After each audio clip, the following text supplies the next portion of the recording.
This is the new 2023 BMW i7, and it's one of the most impressive luxury cars I've ever been around. This car is a big deal. For one, it's the new fully redesigned BMW 7 Series, so a new look, new features, new technology, new everything, and this is the new fully electric model, the i7.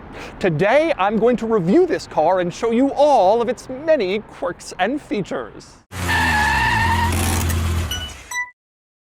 Before I get started, be sure to check out Cars and Bids, which is my enthusiast car auction website for cool cars from the modern era with free listings. You can list your cool car for free and auction it on Cars and Bids. And we've had some fantastic sales recently, including this Porsche Cayman GT4, which sold for $131,000, this gorgeous Lotus Esprit V8, which sold for just over $70,000, and this fantastic Porsche 911 Turbo, which brought just over $67,000. If you're looking to buy or sell a cool enthusiast car from the modern era, the 1980s and up, Cars and Bids is the place to do it. With daily auctions and great selection, check it out at carsandbids.com.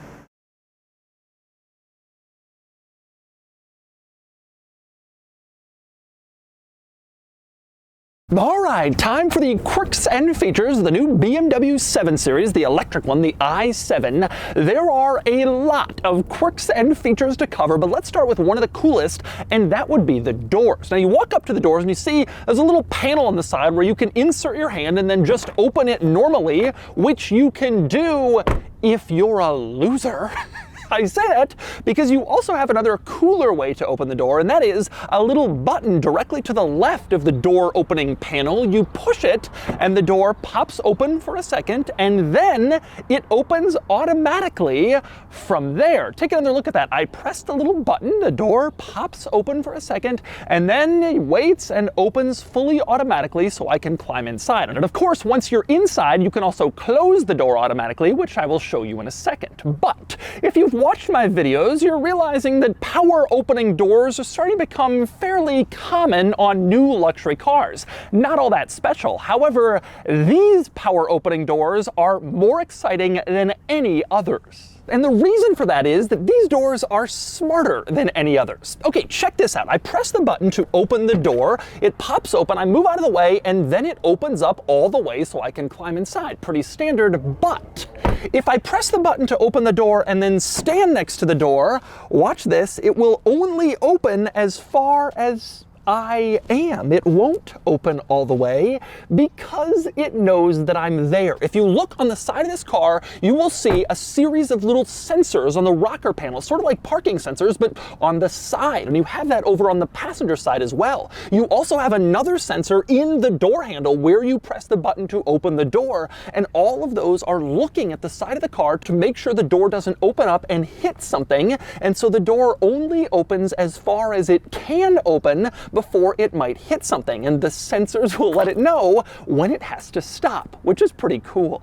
But anyway, next we move inside the i7, where you will quickly discover that the rear of this car has an enormous array of quirks and features. And let's start with the door panel, where you have 3 separate controls to open and close the door. This upper one is the button you press to open or close the door automatically. So you push that, the door opens, push it again, the door closes. That is the automatic function, which is what you'll probably use most of the time. Now below that, in the middle of the door panel, you have this black button. You can press that and it just pops the door open. And from there, you can push it open the rest of the way manually if you desire. But there is also another door opener in here, and it's hidden lower in the door panel. This is a manual latch to get out of the door. Because all the rest of this stuff is electronic, in case that breaks or the battery dies, you can pull on this manual release to manually mechanically open the door if all else fails. 3 separate door controls on the door panel, and yet that's not the most interesting thing on the door panel. That honor goes to the screen. This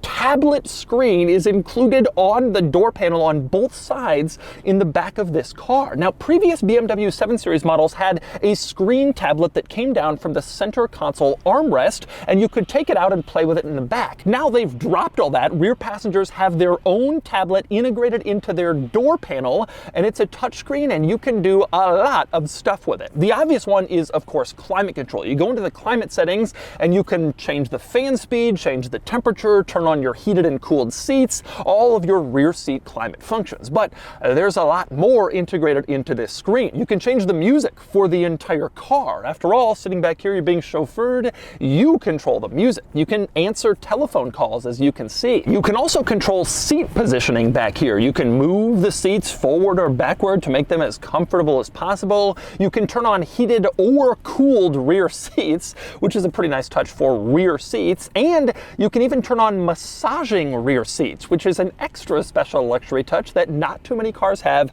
except for the very top luxury vehicles. But unquestionably, the craziest thing you can do with these rear screens is deploy the rear theater. There's a little menu in these screens to fold down the rear theater. You press that and a 31-inch screen deploys from the ceiling. You can see it fold down here, a massive screen that spans the entire rear of the car, folds down, and rear passengers now have a theater screen that they can look at. Instead of tiny little individual screens on the backs of front seats like most cars, a giant theater screen to watch movies or whatever else you want to do back here. And there's even a theater mode. If you fold down the screen using theater mode, not only does the screen fold down, but all of the sunshades and blinds in back go up to make it dark, almost like you're actually in a theater when you're simply sitting in the back of your BMW Sedan. It's a truly incredible feature and a truly incredible rear screen. But anyway, beyond all the screens and the technology back here, there is still more fantastic luxury to cover in the rear of the new i7. You fold down this center console. It's an armrest, but at the top part you can see it's also a wireless charger, which is rare for rear seat passengers to have a wireless charging pad, but you do here. Now, you can also extend this panel out and you will see cup holders come out from it as well, which obviously gives you a place to store your drink back here. And just in case you want even more luxury, the headrests aren't just headrests, they have pillows strapped to them, fluffy pillows that allow you to lie back in extreme comfort and stare at your theater screen surrounded by closed blinds while you're being driven along in the new 7 Series. But anyway, next we move up front in the new i7, where there is a lot more quirk and feature craziness up here, starting with closing the door. Once again, you have the same 3 buttons you did in the back, the little black button to pop the door open, the little mechanical release underneath everything kind of hidden, and the power door button. But this time, it's located here on this little panel to the left of the steering wheel, and it's not a button at all, it's a touchpad. You press it, and then the door closes or opens, not actually like a button. Same deal over on the passenger side, also a touchpad sort of at the end of this trim on the dashboard. You press it to open or close the door. And in fact, this trim on the dashboard very much worthy of mention because it's one of the most unusual things in this interior. For one thing, look at it. It's all sorts of lines and angles and triangles all throughout the dashboard to the left of the steering wheel and to the right. It's just one big piece of kind of odd, unusual design in this car's interior that is certainly distinctive, doesn't look like basically anything else. But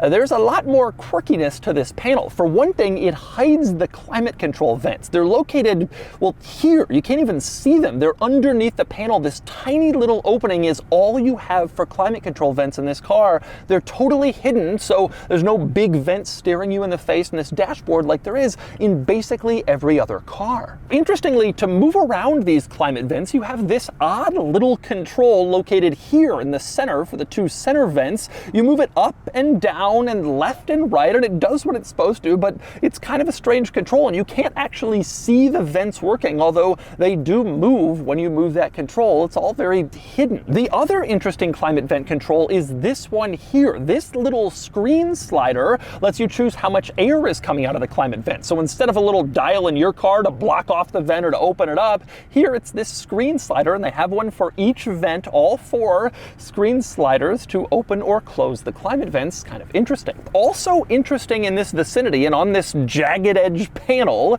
you have this button, which opens the glove box. You tap it and the glove box opens right up, as you can see. Not a traditional glove box latch, but possibly the strangest thing in this jagged edge interior panel is the hazard lights. They're mounted right here in the center. You can see the universal symbol for them, but you put them on and the entire panel flashes with the hazard lights. Not just the button itself or the turn signals in the gauge cluster, the whole panel turns on and flashes to let you know your hazard lights are on, which is rather distinctive. Never really seen that before in any other car, but that's the situation here. But anyway, next up on the subject of quirks and features, there is so much more to cover in here, starting with the crystal controls in the center console. The gear selector is this little switch in the center, which is crystal. You move it back or forward for reverse and drive. Very unusual. Same deal with the start-stop button directly above it. You can see it's like mirrored crystal, and the volume knob for the stereo, which is also in the center, and also crystal and unusual. The last crystal control in here is this giant circle, which you can see through. It reflects light. That's the control for the infotainment system, and you can move it to the left, right, this wheel, around, up, down, whatever, to control the infotainment system. So various crystal controls in here to add to the luxurious ambiance. But speaking of the infotainment system, it has a lot of interesting quirks and features too. Some really weird ones, in fact. Probably the strangest is an app called Clock 2, which appears on your home screen and tells you the time, but it's written out in this like word puzzle. I looked this up, and apparently Clock 2 is this trendy new thing that calls itself part art object and part poetic time display. And they've integrated it into the infotainment system in this car, so you can have your art object poetic time display, or you can just look at the regular time if you want to. And then there are the different modes. In your plebeian car, you probably have a comfort mode and a sport mode. This has that too, but it also has a digital art mode. That is one of the modes of this car. And if you select it, a piece of unique digital art made just for this car shows up on all of the screens. You can see it throughout the car, and the ambient lighting changes color to match that digital art as well. So there's not just a normal mode and a sport mode, but also a digital art mode that displays a specific unique piece of digital art, which is certainly a new one to me. And here's another new one. This car has an interior camera. Now, some minivans have an interior camera so you can look at your children in the back and see what they're doing. That's not what this one is for. Instead, this will take a picture in your interior. If for some reason you're driving along and you want to take a picture of all the people in your car, you can do that with this interior camera. And check out the settings. You can take a picture, you can use a burst mode, take a bunch of pictures, you can set up a self-timer, or you can program it to only take a picture when you're looking at it and smiling. It will recognize that you're finally smiling and then immediately take the picture, and then it will save it. This is the picture of me smiling that I've just taken, and it's saved into the car. I have no idea why you might want this, but you have it in the new 7 Series. And there's more. One of the other apps in this infotainment system is YouTube. You can pull up YouTube, and as long as you're in park, you can watch while you're sitting here, which is actually more useful than you might think, because if you're charging in this car, you've stopped somewhere to charge up, you might want to watch YouTube while you're charging, and you can do that through a built-in app in the car. Here's another cool app, Uneven Road Surface. Apparently this car will remember where potholes are, and you can turn on the Uneven Road Surface app to make sure that it reminds you every time you're approaching a pothole, and that way you can steer around it or remember that it's there and avoid it thanks to an app that your car has. In fact, this infotainment system is really fantastic in a lot of ways. Very responsive, very intuitive. I really like these features and all the others. The only drawback is climate controls. They've been integrated entirely into the screen, and you have to go into a climate menu to do basically everything. You can change the temperature on the home screen, as you can see, but everything else requires you press climate menu and then go into this bizarre screen of a lot of different menu switches, which looks intimidating and kind of annoying. Basically, every other car displays this stuff better than this long list of toggle switches. It's not really an ideal situation to figure out exactly what you're changing, since everything is the same size and shape and there's a lot of things. But anyway, onto the other big screen in the front of this car. That would be the gauge cluster screen, which is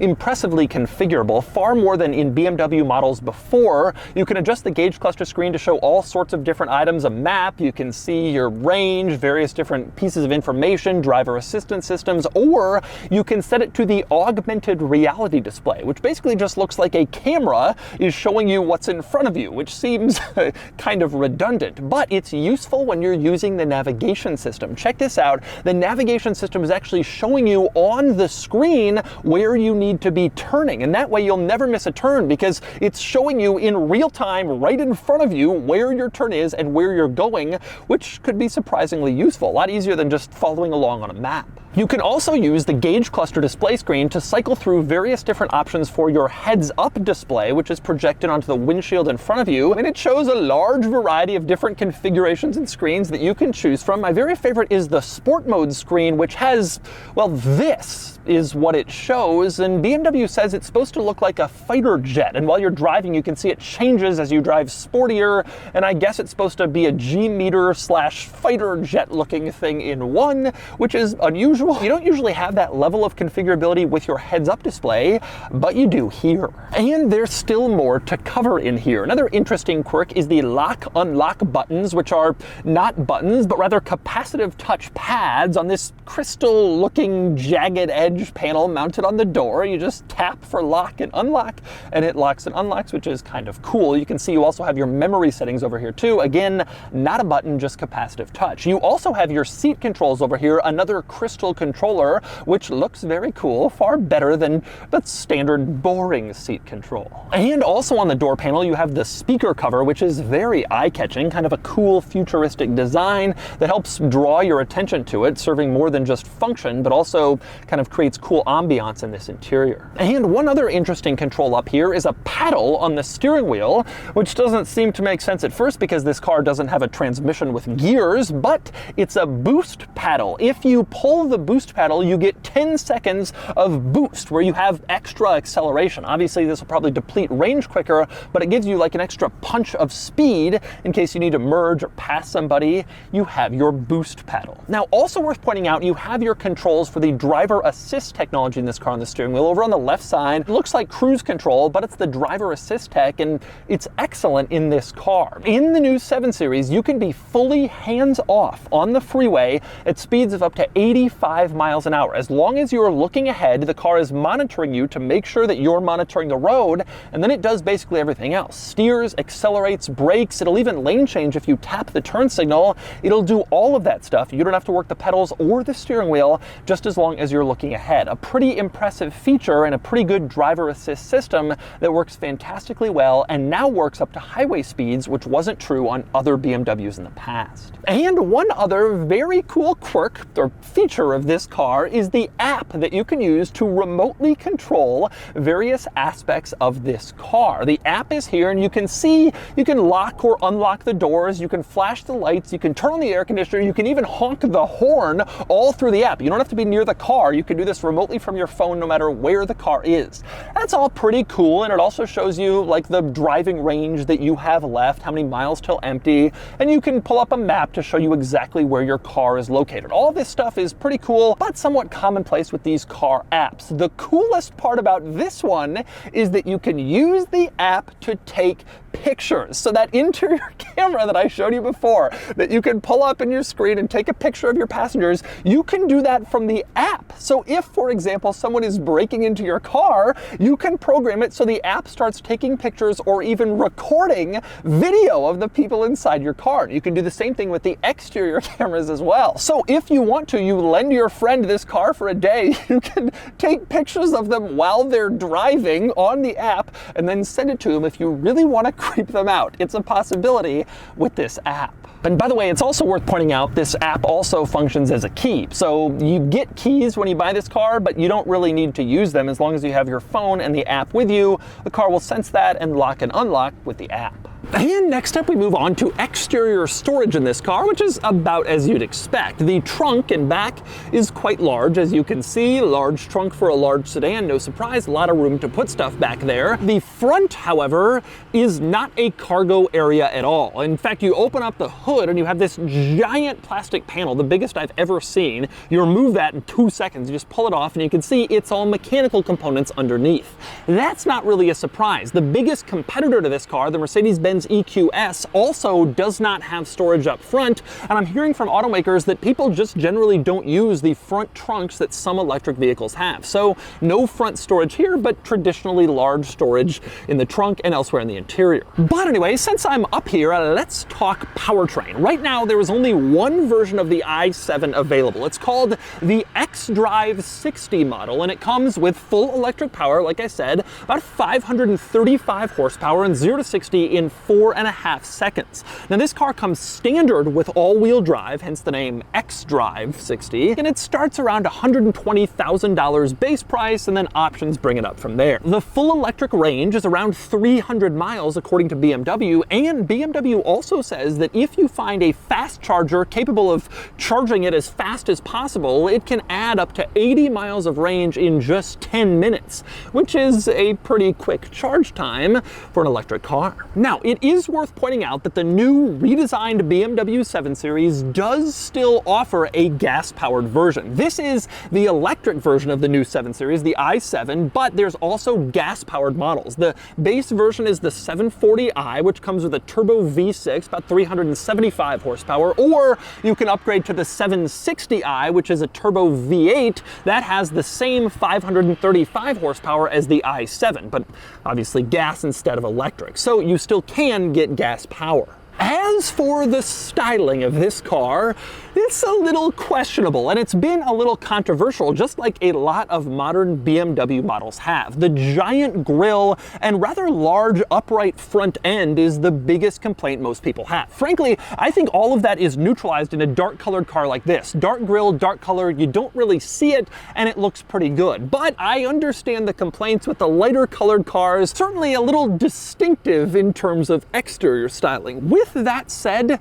I kind of like it. I think it looks stately and boxy and big and important. It looks like it says to everybody, I am carrying around diplomats. And I find it kind of funny that one of the chief complaints about this car's biggest rival, the Mercedes EQS, is that it's too oval, too jelly bean, and then people are complaining that this is too boxy and too square. If you don't like the EQS, this is definitely the antidote. And speaking of the exterior, one interesting thing is the turn signals and the way they light up, sort of this gradual flash that feels kind of urgent, almost emergency vehicle-like, definitely different from standard turn signals that are just on or off. It's true both front and rear in the new 7 Series, and kind of a strange look, but everybody's experimenting with lighting, I guess including the new 7 Series. All right, driving the new BMW i7. This is quite an interesting review because not only is this the new BMW i7, their new electric car, but it's also the new 7 Series because this is the electric version of the new 7 Series. And so this gives me a chance to test out not only this new electric powertrain with a lot of power, 535 horses, but also the new 7 Series.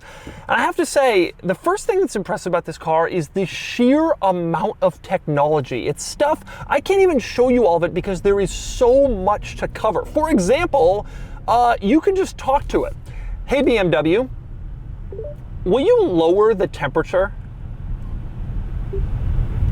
I'm lowering the temperature, so it will be more comfortable right away. Let me know if it gets too cold for you. Let me know if it gets too cold for you. I'll be fine. And she lowered the temperature by 5 degrees.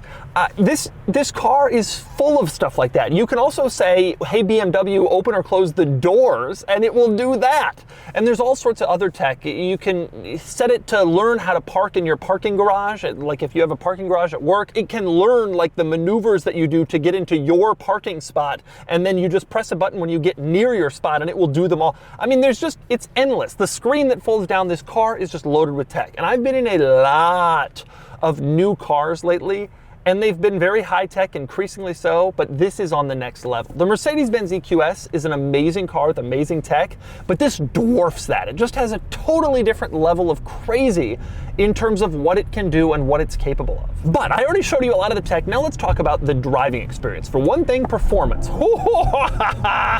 This car is fast. They say 0 to 60 in 4.5 seconds. Feels that fast, maybe even a little quicker. You drop the throttle and it goes. This is a surprisingly fast car.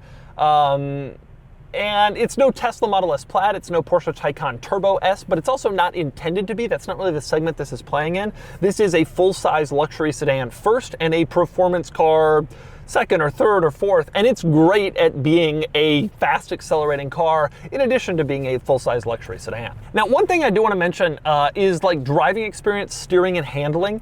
I've been driving this car around for a little while. It steers and handles fine, but I wouldn't say it's like incredibly sporty or light on its feet. I think it used to be that the 7 Series felt a lot sportier than like an equivalent S-Class. And I think now, you know, technology has overtaken as like the big thing that distinguishes these brands. And BMW still makes amazing driving cars, but it's not quite like the thing they're known for to the same extent.